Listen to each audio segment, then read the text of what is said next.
unfortunately, it was only a 65-point paper, but they both got zeros. That's just ridiculous. At least change up the words. Yeah, at least that would be smart. Rewrite the content or something, right? My very first college class I ever taught, the very first assignment I ever graded was just chunks in different fonts pasted from different websites. I was like, did she not understand the assignment or what? She could at least retype this so it's in the same font and everything. Or selected and changed the font. Yeah, crazy. Oh, okay. Oh, you're in MACC? Mm-hmm. Oh, you're in SAC, right? Does everyone know what they need to do for the project? You're going to do an internal control. Basically, it's like a memo, a narrative, talking about internal controls within a particular cycle of an audit for a company whose name you can use or not use, as the case may be. Can I ask you? I'm going to do sales and sales and collection. Right. I have to do. We're a service company, so do I have to do the actual like process of setting up a work order for the guys, the techs to go out and have paperwork signed and stuff like that, or? You could talk about that. What would be used, or if at a company you perceive a weakness in the internal control, like for the cycle. Letitia's probably going to do payroll and personnel, I would assume. You could always put that in the narrative as well. That would be impressive. You don't have to say, so if you want to say you have a suggestion or recommendation. If you can have a flow chart, that's very impressive. I mean, you don't have to have a flow chart, but it's very impressive. And then we've been looking at some audit programs. The flow chart should be the way that like the documents would flow within that particular cycle. Okay. And then an audit program, step by step and so forth, similar to the ones that we've seen here in the text. I'm hoping everyone's planning on being here on Monday. Yeah. Planning on it. Okay. If for some reason you cannot make it, then then email or Dropbox or both the assignment to me, and then of course. I have Greg's review, but I think I'll just take his final tomorrow, and then I can stop by and say I already took the final. So. Yes, and he'll understand. I mean, yeah. He and I know each other really well. I've also signed him up as a judge for the capstone on Wednesday night. Just to let you guys know, in Excel there's flow charts. Yep. Good. I didn't know that. Okay, great. So at any rate, I like this practitioner-oriented project. As I said, it's one that I used in the past. Although, as we know, the exam itself, of course, is academia-oriented. We got a lot of material I want to go over, so I may not be able to go into as much depth, because I know I start telling stories and everything. I'm sorry. And I do know that chapter coverage is so extensive in here. Yes. It would be ideal. Please, when you do the course survey, don't hold that against me. Bill realizes it. Ideally, I would love to have two auditing, external auditing as two separate courses of 8 weeks, where we could also do some practical work paper type assignments, as well as having more time to go through chapter coverage. But that used to be the case, and not just here, but at other schools I taught at as well, and now they've all condensed everything. Monday, as far as the timing, someone asked last week, how long will the class take? However long it takes. I don't want to rush the final exam review.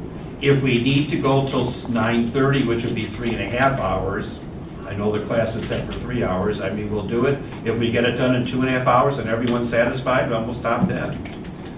So whatever is appropriate here, and I'm glad that we had that time to be able to go over that particular content. I could maybe do 15 minutes on some stuff if we don't get to it here, but I'd really like to get everything covered in our material. Let's start off with the chapter on notes and bonds payable. First of all, I'd like to ask the class some questions. What are the accounts that would be involved? A lot of you in some of your posting, because this is academia posting, have a lot of esoteric language about audit objectives and so forth, but I'm looking more for keep your hands clean type audit procedures, what are some of the accounts that we would have, for example, in the this cycle? If we were, for example, dealing with notes payable, what accounts do you have related to notes payable? Just accounts. Well, I'll start. Note payable. Yeah. How would you check the note payable? What would you do to check if someone has notes payable? And this chapter had an audit work paper in it. Verify with whoever they owe the money to. Yes, exactly. If it's a bank, it'll be part of the standard bank confirmation. What information would you want to get when you contacted the person who is the recipient of the account number? note? Well, what are you going to be looking for in particular from that person? The terms. Terms, not just face amount or interest rate or when it's due. Are there any terms? Are there any limitations or restrictions? I have seen notes that become immediately due and payable if, for example, a ratio like the current ratio falls below 2 to 1. Or there may be restrictions on the payment of dividends. Now, this should come up in your confirmation from the person to whom the money is owed, like Barry was mentioning. So watch out for that area. Now, what accrues on a note? Interest. Now, this was a topic I just put in yesterday. Audit work to make sure that the accrued interest payable has been correctly presented in the financial statements. That should just be more of a numerical type computation. So interest expense, interest payable, the notes payable, these limitations, the terms of the note. If this were bonds, it's very similar, right? But what else would we have in the case of bonds that the auditor would be concerned about? What else would we Fair have? value? More specific, please. What else do we have when we have a bond? Bonds payable. Premium? Premiums and discounts, exactly. You have to look at the amortization of premiums and discounts. Probably using the effective interest method, which is more of a software type computation. Looking at that. Has anyone heard about a bond? Well, sometimes there's like a bond indenture agreement or a bond sinking fund. Does anyone know what the bond sinking fund is? It's an obligation where the person who borrowed the money by issuing the bonds has to make payment, has to put some cash into escrow into a bond sinking fund so that at the maturity date of the bonds, and there might be multiple maturity dates on bonds, there's like serial bonds, remember, there'll be enough money available to be able to pay off the bonds. That'd be interesting, like for the city of Chicago, who are always borrowing by issuing more bonds. If those bonds have to be paid off, will they have enough funds without issuing more bonds? So that's the kind of thing I was actually looking for, but a lot of the research sources dealt more with the theoretical, It was really hard to find. I know, because as I think Barry mentioned one time, a week earlier, these are all academia sites. You know, we really need more practitioner-oriented sites, and usually those are not as readily available on the internet. A few illustrations of this on page 718, on table 22-2.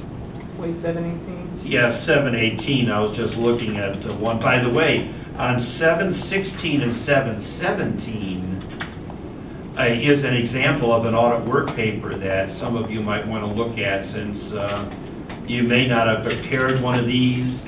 This initially could have been a PBC by the client, and then you would, per the audit program, perform work on this work paper. And remember, then you would have the tick marks and so forth that they demonstrate here. What is it called? Page 717? On 716 and 717 Okay. is a good example of a work paper.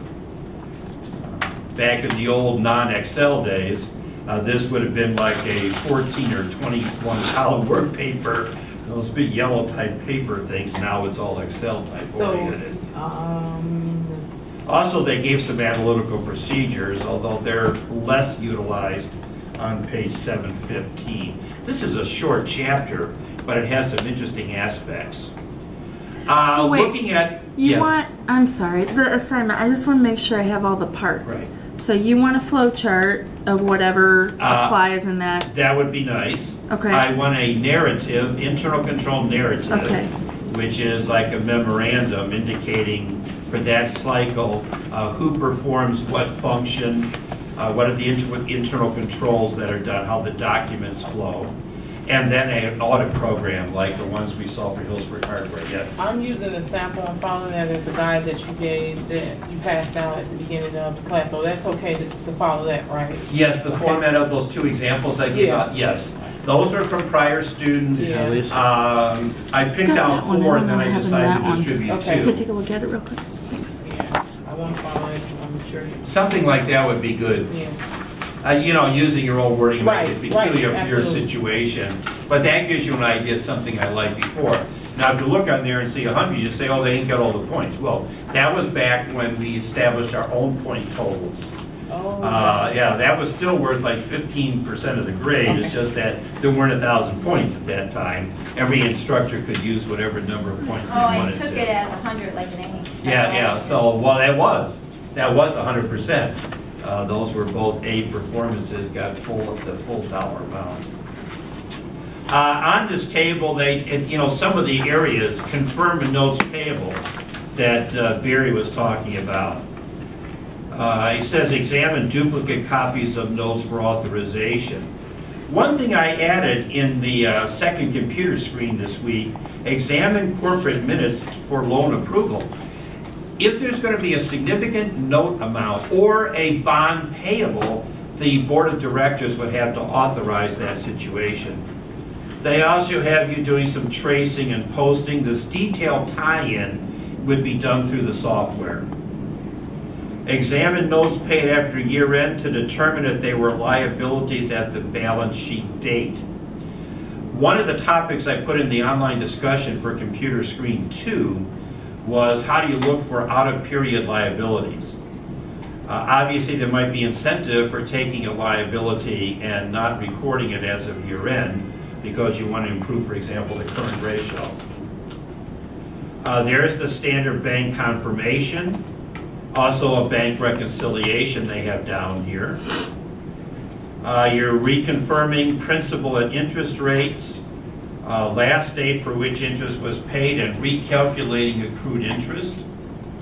I can see us writing these as audit procedures if you chose a cycle of the audit.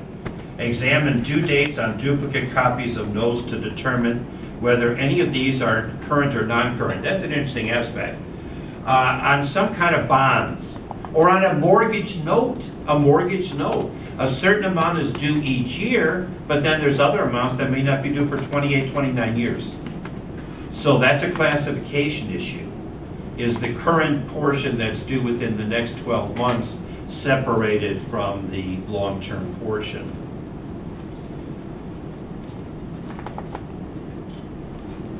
Now, they didn't really talk in here. I wish they had talked more about if there were any obligations that had to be met, like ratios or limitations on dividends.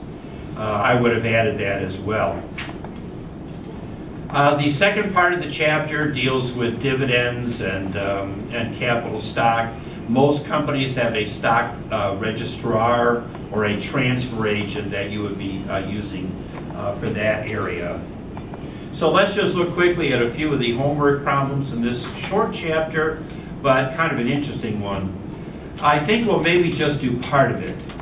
There were 2 problems here. One involved note and one involved bonds, if I recall here. 2223 and 2225. We're doing chapter 18, 21. Chapter 22. Chapter 22 we're in. So, page. Just for a short time, then we'll go to 18. Okay, so we're working on 22. Okay. Right, exactly. What number did you say we're going to start with? Yeah, there's two, and I think that's only worth going over one of them, so I think I'm going to do 23. Let me just re-examine that. Okay, 22, 23, right? Yeah, 22, 23. 22, 25 involves, let me see, that one is that the bond area? No. Let's just look at one of them. We'll look at 22, 23, because I want to make sure we have enough time to get to the other chapters as well. It'll make Monday night a little bit more relaxed. Here they give us 5 different audit procedures. So this is helping us see audit procedures that would go into an audit program. And we're supposed to indicate here what would be the purpose of each one. And then they have some other questions as well that I'd like to address, like some of the limitations. Okay, let's do part A first. Analyze the general ledger account for bonds payable, interest expense, and unamortized premium or discount. What is the purpose of that audit procedure? Model answer is kind of hokey. Who has an idea?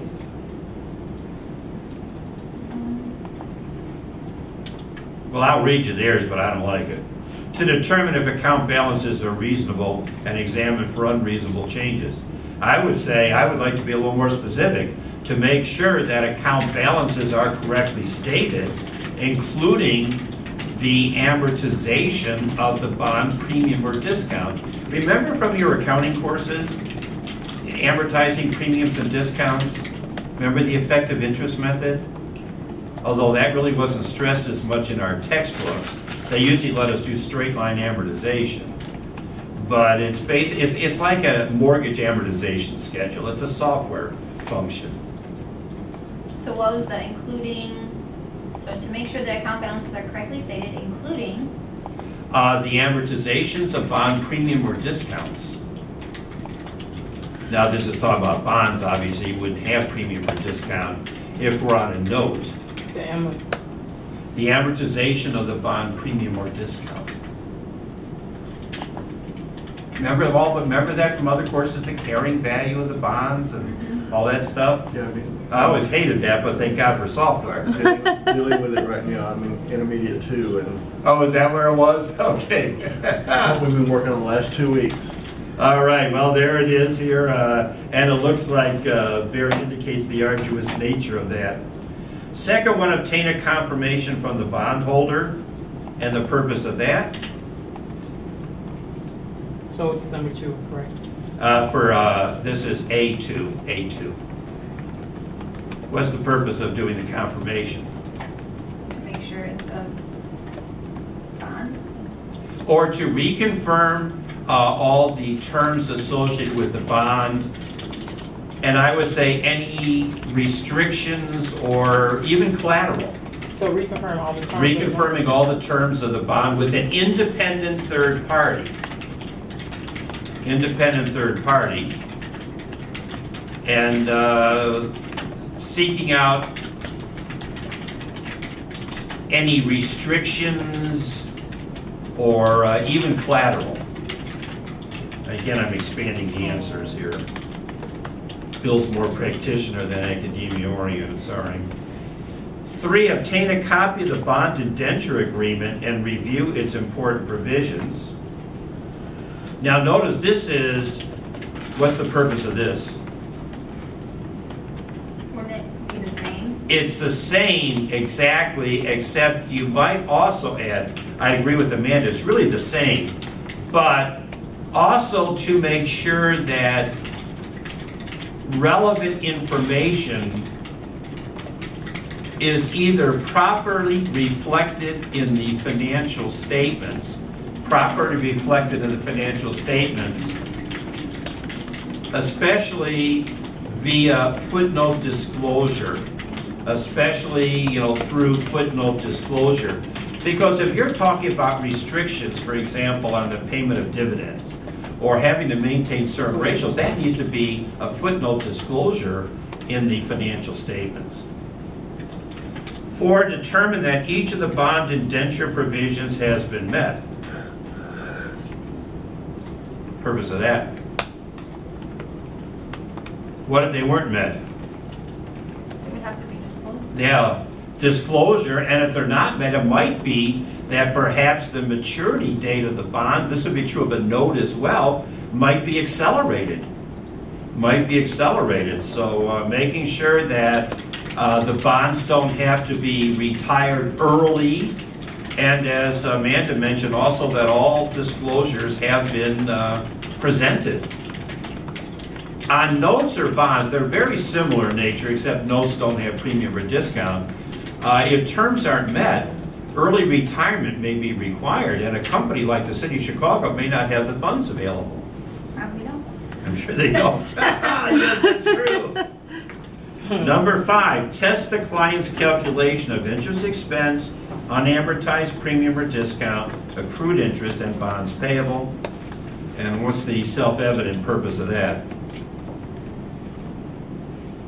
Something real simple. Verifying accuracy? That's right. Exactly. That's the term they use here, accuracy. Barry's right. Verifying the accuracy of those calculations and presentations. And that you should be able to do through the software.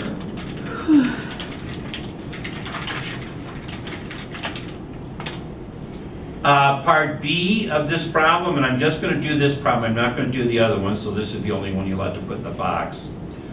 A few people, by the way, I think there's only 2 people who owe me something, and they said they presented it, but I didn't get it. So they know now. It's in there now, hopefully. Okay, if you don't see a score in there by Sunday night, then contact me again, because I still may not have it. Or email it to me. Sometimes we've had some problems with the Dropbox, I know, in the online class. So we're still on 22, 23? Yes, Part B now. It indicates in Part B what are some provisions for which the auditor should be alert in examining the bond indenture agreement. Now, we talked in general about some of the terms of the bonds, but what else have we mentioned?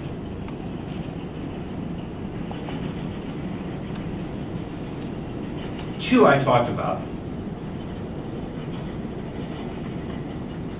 What were 2 that I mentioned earlier? The classification? Well, that is true too, but that wouldn't be in the bond indenture. Well, indirectly, I guess it would be, Amanda. You know, what's current versus long-term as far as liability. But remember, I talked about restrictions on payment of dividends, and I talked about maintaining certain financial ratios, certain minimum financial statement ratios. But they have in this is a pretty good model answer. They mention a few other items that I didn't think of in my preliminary here that I'd like to present here. One says restriction on additional borrowing. I hadn't thought about that. Restrictions on additional borrowing. Now that might be tied to some of the ratios, especially some of the debt ratios. Another one I hadn't thought about is, but I kind of indirectly alluded to it, provisions for repayment. If it's a bond, remember we talked about the bond sinking fund. The bond sinking fund. Making sure, now that would be like putting cash in escrow, where it's cash, but it's not available for any purpose other than retirement of the bonds. But the other one I hadn't thought about, anyone know what an indenture bond is? What is true of indenture bonds? Well, those are normally bonds that are convertible into stock. And it talks about in here convertibility provisions. Convertibility provisions. If the bond is convertible into common stock, would it be at the option of the bond holder? Could it be mandated by the company that issued the bonds? Any convertibility provisions? Now, if we were talking about just notes, you wouldn't have convertibility, but you might have some of the other terms. So I want you to figure that note payable and bonds payable are very similar and related. That's we're only going to do one of the 2 problems of this chapter. Part C, explain how the auditor can determine whether the terms have been met. Okay, obvious answers here. For restrictions on payment of dividends, how could you see if that had been met? If there were restrictions on payment of dividends, not an intellectual answer, very common sense. Look at the dividends. Look at the dividends, right? See if the dividends were paid. Or if the dividends paid were met the requirements of the limitation. Very good. What about,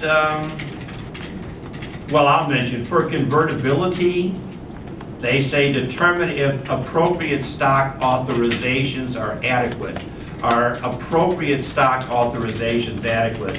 Now, what that means to me is, remember when you look at a stockholders' equity section, it might say 1 million shares authorized, 750 shares issued and outstanding.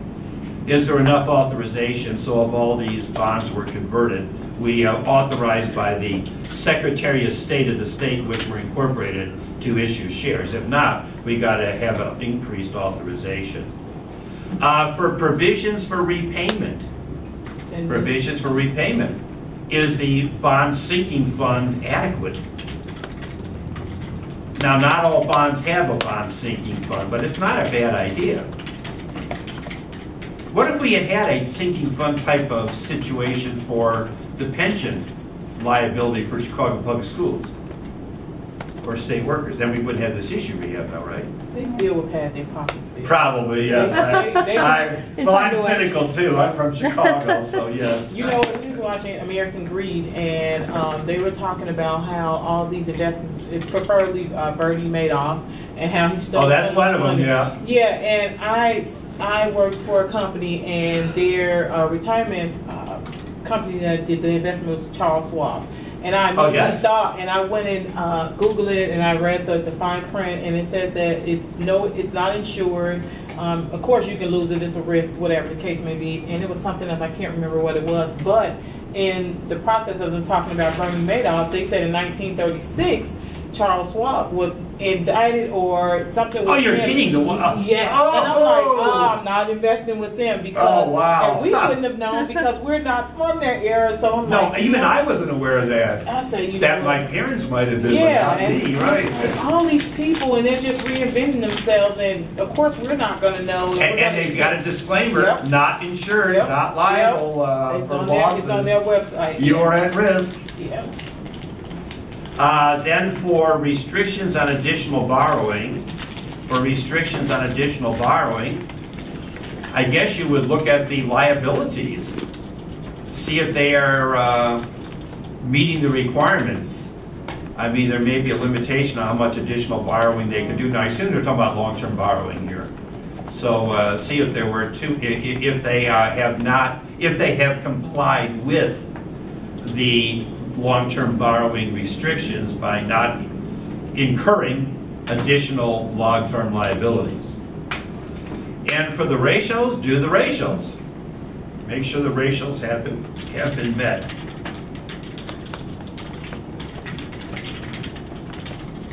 And again, you could have something like that, not the bond sinking fund, on a note as well. There is a question that I'll talk about on Monday from a 1990s CPA exam, back in the days when you had to use a pencil and write. And do it in 2 days, right? And it talked about, it was a good problem. They gave you a factual situation involving a note. Then they added something about a related party note, which I don't know why they stuck in there. And you had to write an audit procedures, not objective, just procedures for that particular situation. And I'll talk more about that on Monday, but one of the problems I took out, that's one of the possibilities I put in. I kind of like it, and it relates to the stuff we're talking about today. It's not a bond, it's a note. And we'll talk a little bit more about it on Monday. Then I put I put a subsequent period event thing in there. I put in something about a payroll audit in replacement of one of the questions that I couldn't stomach that was in the exam. Otherwise, I'm using their exam with minor modifications. In the next part, in part D, explain how the auditor should verify unamortized premium or discount. Now, here, In the model answer, they're talking about how to do amortization of premium or discount. For your Dropbox, I think you should talk about testing the software to make sure it does a proper amortization schedule and the correct information has been input into the computer.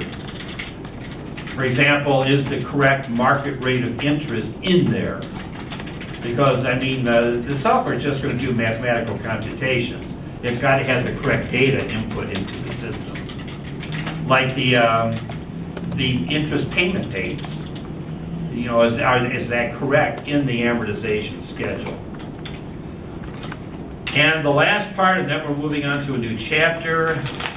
In part E, in the confirmation of the bond with the bondholders, items that you would look at, a lot of these we already mentioned. I think there's just maybe one more we didn't. Here's what they have listed for part E. Obviously the amount of the bond, which is often called the bond what? P word. Principal. How do you spell that word? How do you spell that principal? Like a school principal. Like the school principal, that's right, P-A-L. I love it when I'll see a student use the P-L-E spelling at the end when they're talking about a bond. No, that's right.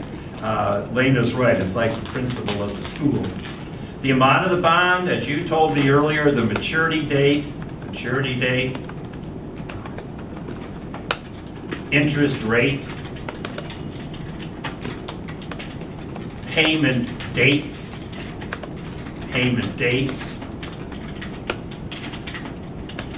payment amounts, restrictions on client activities, and the other one, we did talk about it a little bit earlier, but I didn't stress it. It's not as typical with bonds, but it could. Assets pledged as security. Any collateral, in other words, assets pledged as security. Okay, that's enough for that chapter. All right, let's go to chapter 18. Now we're back on schedule again. We'll make a few stop-offs in the chapter itself, so I gotta move the right direction here.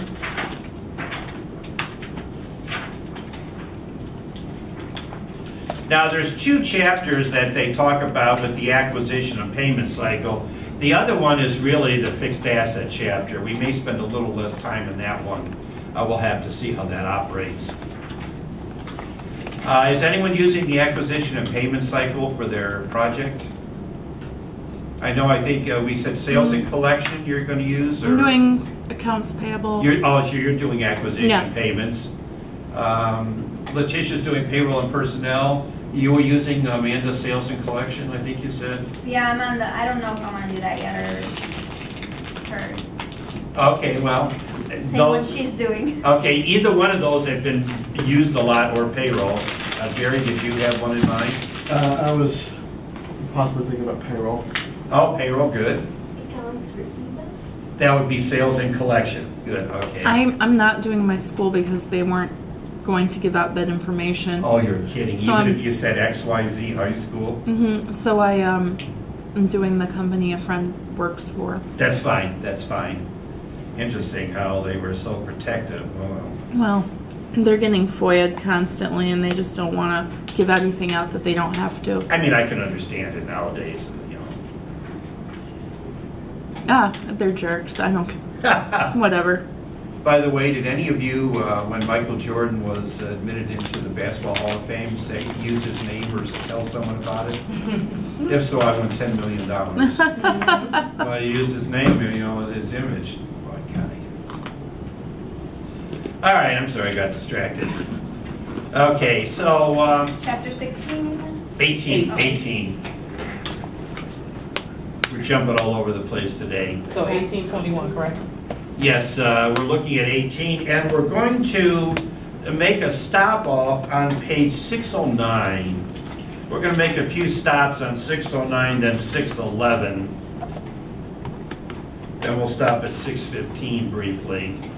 So I want to look at a few areas of the chapter itself, and then we'll look at some homework.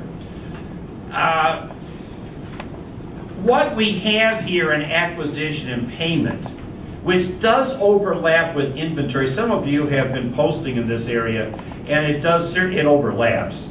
I mean, acquisition and payment can involve inventory, it can involve fixed assets, it can involve expenses, the payment of expenses, like utility bills.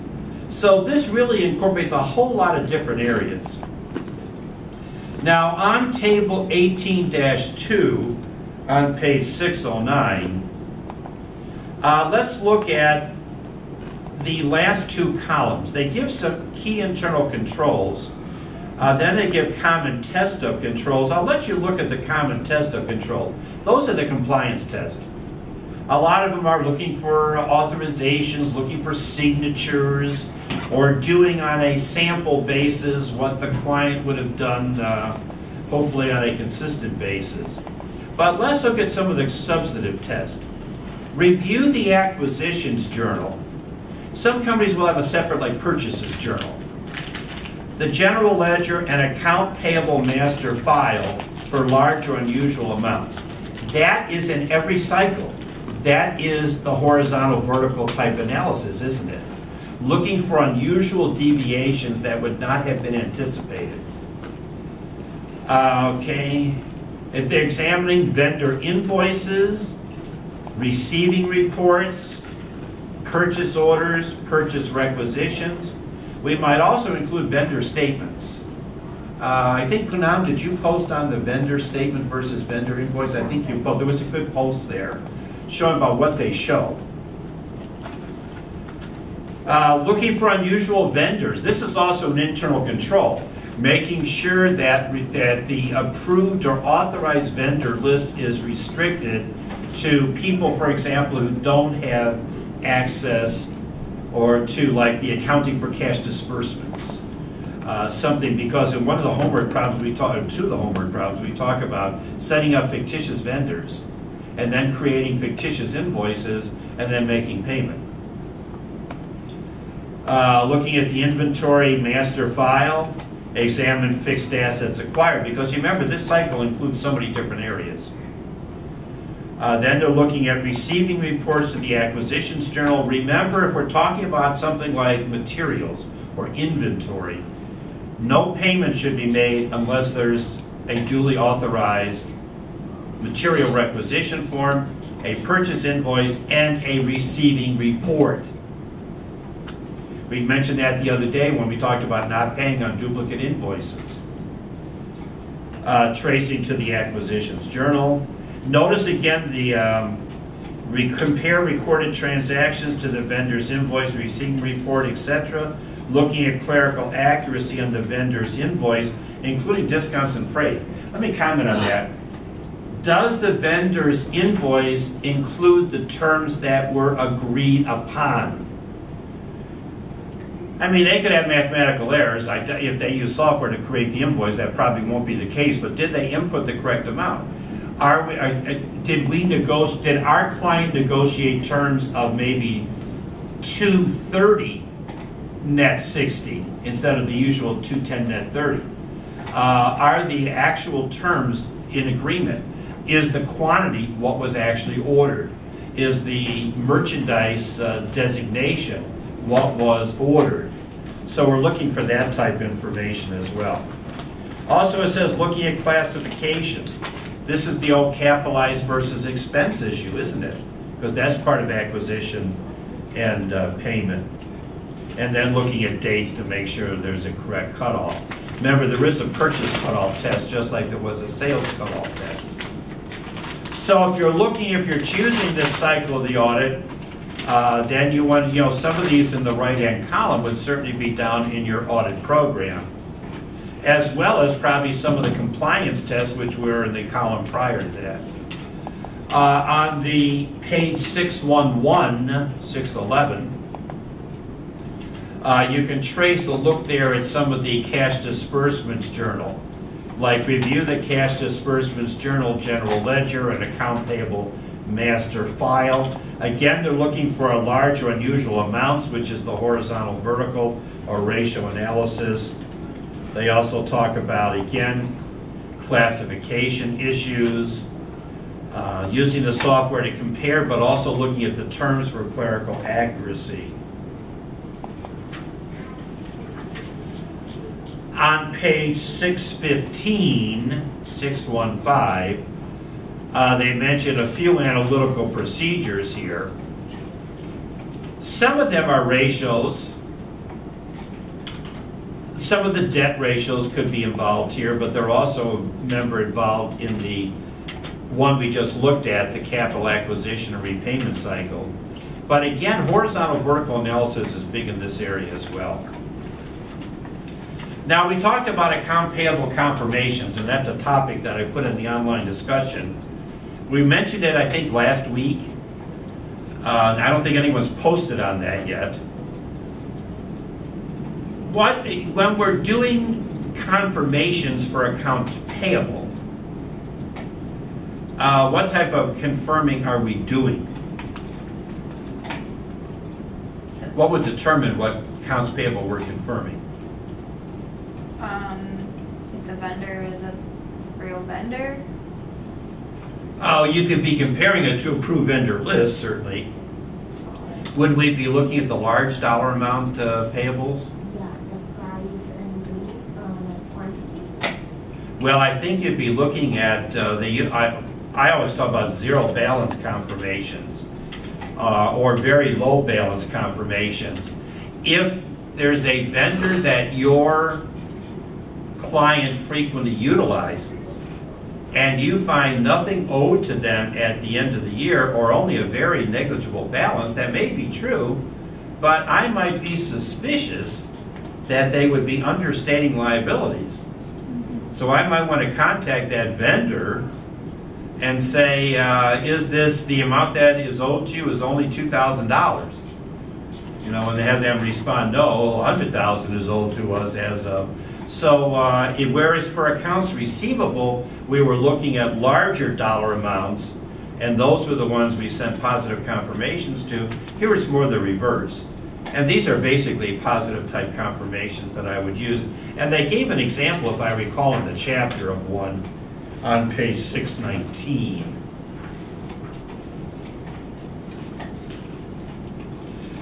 They also have on page 616, so this is a pretty interesting chapter. Again, in the middle column, they give some audit procedures that are again part of this particular cycle of the audit again. Some of the things we've already talked about, like trace vendors' invoices to master file for names and accounts. They talk about doing the confirmations, tracing to the vendor statements. Okay. Again, performing out-of-period liability test. Cutoff is a very crucial area, and they talk about that also on page 617. All right, let's look at a few problems in the chapter. Again, read the chapter, though. It's a very fascinating chapter, and it is pretty well written. Chapter 18 now. Okay, we'll look at a few of these. Then we may take a more general perspective on the next chapter, but I want to make sure we have adequate time for chapter 24 in particular, but also chapter 21, where I want to talk more about inventory observations, and we might have some practical experiences in here as well. So 18-21, this is 624. We've seen a problem like this in many of the chapters, where they'll take questions from an internal control questionnaire, and we're supposed to indicate what's the transaction-related objective, how do we test an internal control, if we don't have it, what would be a possible misstatement, and what would be a substantive audit procedure, especially if they didn't have a strong internal control. And there's 8 of these, so let's start with number 1. Is the purchasing function performed by personnel who are independent of the receiving and shipping functions and the payable and dispersing functions? This, of course, again, is an ideal situation. Wait, what problem are we in? 18-21. Oh, okay. Page 624. Got it. We've had ones like this in almost every chapter, Right. one very similar in nature. For A, they have occurrence. Now, common sense, layperson. For a test of control, what might you say? Kind of think of flowcharting. To make sure, you're asking for, to make sure that this is what's going on? Yes, We should just exactly. observe? No, Amanda's right. See who performs what function. See who performs which function. What was B? B is see who, basically observe who performs what individual function. This is where you might have a flow chart to show who does what function. As Amanda said, see if what they're saying here is actually being done. What's the possible misstatement? Well, they have 2 down here for part C. Well, actually, you can almost call it 3. They're not recording properly. Things that That's are, right. That's one of Things aren't them. being recorded properly. Goods received may not be recorded. That's one. Lena got 1. There's 2 others. Goods received may not be recorded. Or, anyone else have another one? Goods received may not be recorded. Where they're paying for goods that they didn't get. That's enough. She's got another one. She's hot today, yes. Disbursements are made for goods not received. Disbursements are made for goods not received. Disbursements are made for goods not received. That was excellent. They have 1 more. Well, I'll give the last one. We've done so well on this. Goods could be recorded but not received. The reverse of what Elena's first one was. Goods could be recorded but not received. And any of these could be like fraud or just Incompetence. That's right. Remember, each time we're always thinking about fraud and misappropriation and things. Sometimes it's incompetence. One of the substantive procedures they have down here is vendor statement reconciliation. Vendor statement reconciliation. And this is for D. For D. Vendor statement reconciliation. They also had look for physical inventory shortages. Look for physical inventory shortages. What about, what would be like the three-way matching? What would that be? Like a purchase order with? Oh, yes. Well, I would say purchase requisition, purchase order, receiving report, An invoice. vendor invoice, right? Right, Purchase so invoice, right? What would that be in this part or no? That's a good point. I like Amanda saying that. Track those together. They didn't have that, but you could put that in D. Put that in D. I like that. That's an excellent answer. Take the purchase order you can mention the records. Let's say purchase order to the receiving report, to the purchase invoice, and you could also say to the vendor statement and the cash disbursements journal, because isn't that involved as well? They all link together. You know, there used to be something, and I don't think companies use it now, or it's not in textbooks. There used to be something called the voucher system, whereas it was a nice internal control system where you didn't pay an invoice until you prepared a voucher, and you didn't prepare a voucher until you had all those documents that Amanda was referring to. So that kind of showed the legitimacy of the transaction before you would actually cut a check. Like I won't pay my vendors unless they provide, I need proof. Yes. Like I went out there, so I have some vendors, like, they have to show the signature of my tech that went out there. Good. And this is a strong internal control. Because anybody could just say, I'm from this company, and they'll give it to you. I agree. That's I agree. Number 2 here, are all vendors' invoices routed directly to accounting from the mailroom? For A, timing and completeness. Timing and completeness.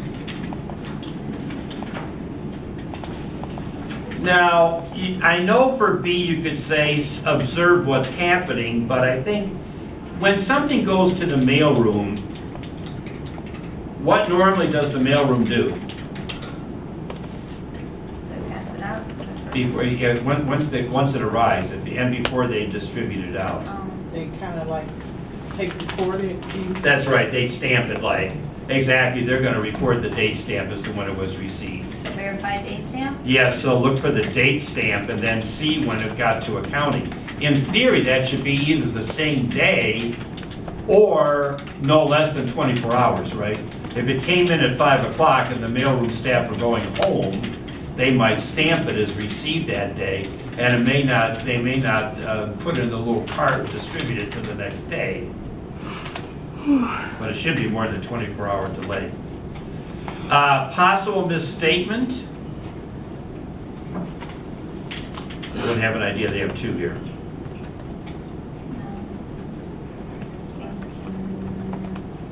Invoices could be lost, so we're not paying our vendors on time. That could be, that really covers both the late recording or non-recording of liabilities. Amanda really got both. Late recording or non-recording of liabilities to suppliers. I think there was a problem in the homework, I'm not sure if I assigned it this term, which indicated that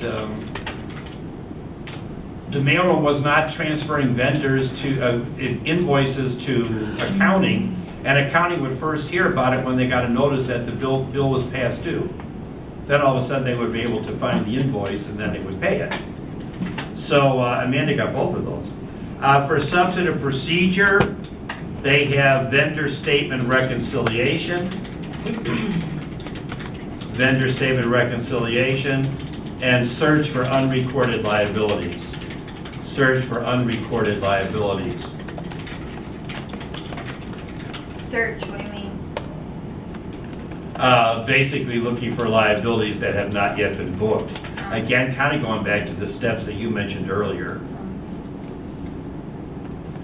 For number 3, are all received reports pre-numbered and the numerical sequence accounted for by someone who's independent of check preparation?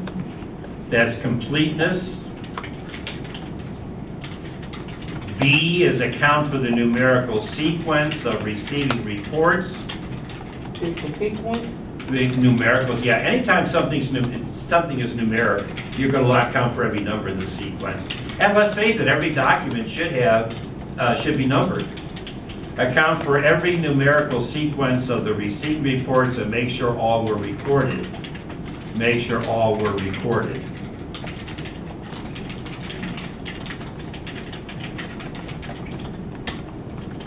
You know, in theory, now for C they have receiving reports are misplaced and acquisitions not recorded, but I want to comment on more. Receiving reports are misplaced and acquisitions not recorded. But also for C, it could be that invoices wouldn't be paid.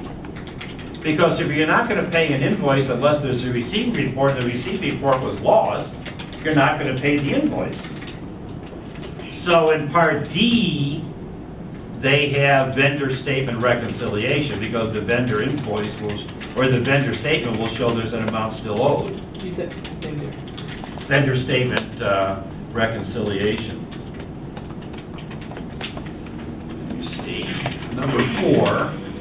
These are in a different order in the new edition. Are all extensions, oh, okay. Are you checking extensions, footings, discounts, and freight terms for accuracy? So A is accuracy. B is examine the canceled invoices to make sure they were checked by someone.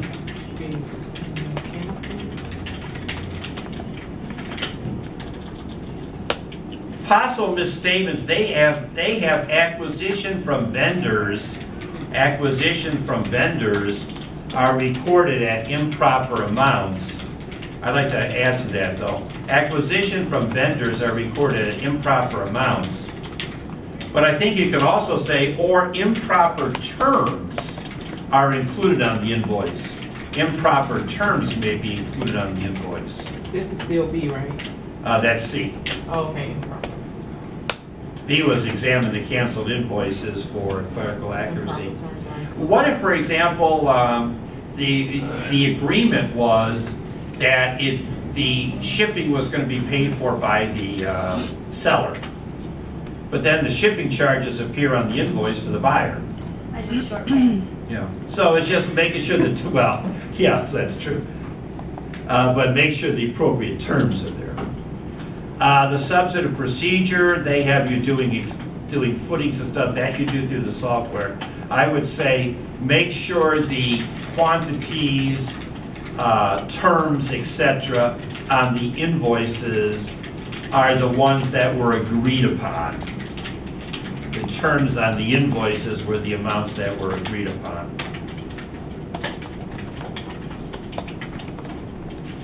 I gotta go back to the prior page.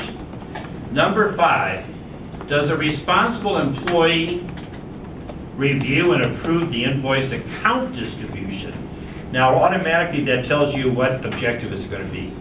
Accuracy. Classification. Yes, Amanda knows. Classification.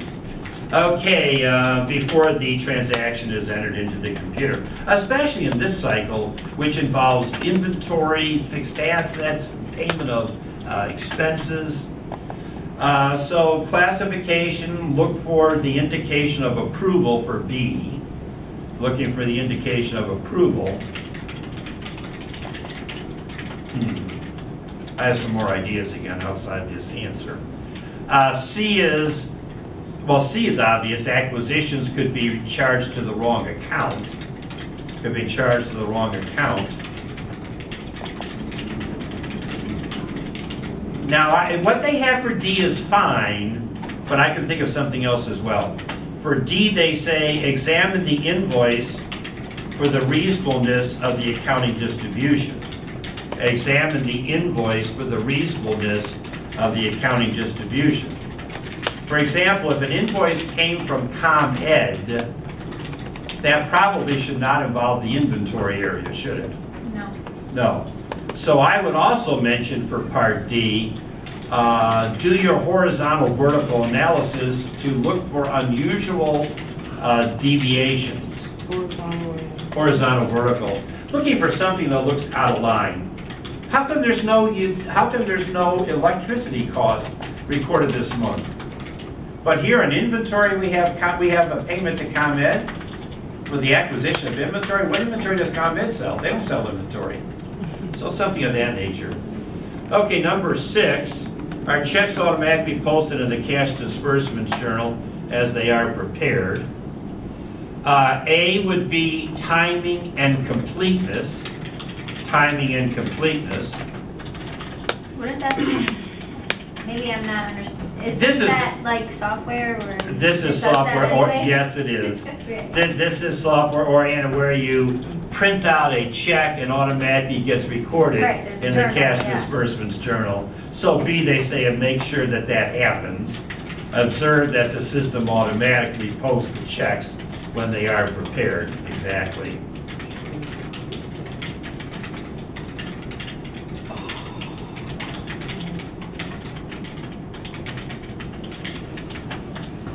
C says that checks are dispersed and not recorded.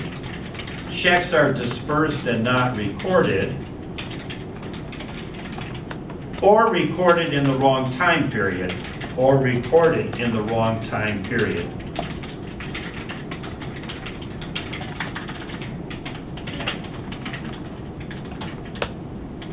And for Part D, they say examine the checks that cleared the bank prior to year end.